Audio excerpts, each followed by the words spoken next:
আবারও এসে গেলাম সেই পাঁশকুড়ার বন্যার সেই চিত্র তুলে ধরার জন্য। আপাতত দেখতে পাচ্ছেন এই রাস্তার উপর দিয়ে, এটা পাঁশকুড়া বিডিও অফিস যাওয়ার রাস্তা, পুরনো পাঁশকুড়া, যেটা আমাদের পাঁশকুড়া রেল আন্ডারপাস দিয়ে বিডিও অফিসে যাওয়া যায়। দেখতে পাচ্ছেন সবাই মাছের জাল নিয়ে জাল ফেলায় ব্যস্ত। এই যে জাল ফিকলো, চতুর্ধারে সব পুকুর ডোবা খাল বিল সব ডুবে গেছে সব, এই জন্য মাছ ধরার আশায় এই যে দেখতে পাচ্ছেন জাল ফিকছিল।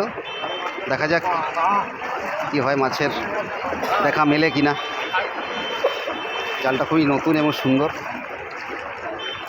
ঘুষা মারা জাল। দেখা যাক তুললেন। পোনা মাছ এসেছে, ছোট ছোট চারা পোনা। এই যে এখনও অনেক জাল ফেলায় ব্যস্ত, এখানে জাল ফেললো সবাই। জাল, এই যে জাল ফেলবে।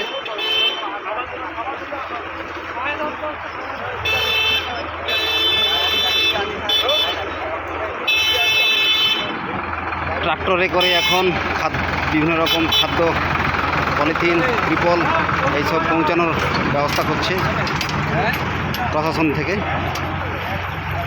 খাবার, পলিথিন, ত্রিপল এইসব নিয়ে যাচ্ছে ট্রাক্টরে করে।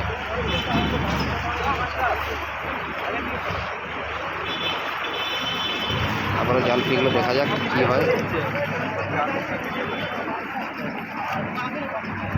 ছোট ছোট চারাপোনাগুলো পড়ছে বিভিন্ন রকম, তেলাপিয়া, সাইফিনাস এইসব মাছ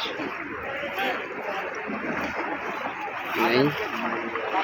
জাল ফেলা পাঙস মাছও পড়ছে বলতেছে, পাঙস মাছ, বিশাল পাঙস। এই যে যেহেতু ইলেকট্রিক বন্ধ, তাই জল খাওয়ার খুব কষ্ট। বিভিন্ন জায়গা থেকে দোকানে জল সব কিনে নিয়ে যাচ্ছে।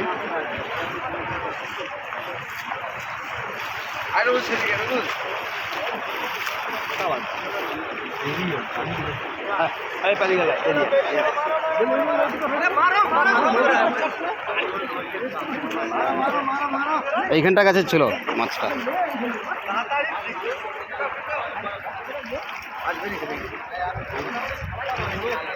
তো এই চিত্র দেখতে পাচ্ছেন, এই দোকানের নিচ দিয়ে জল যাচ্ছে।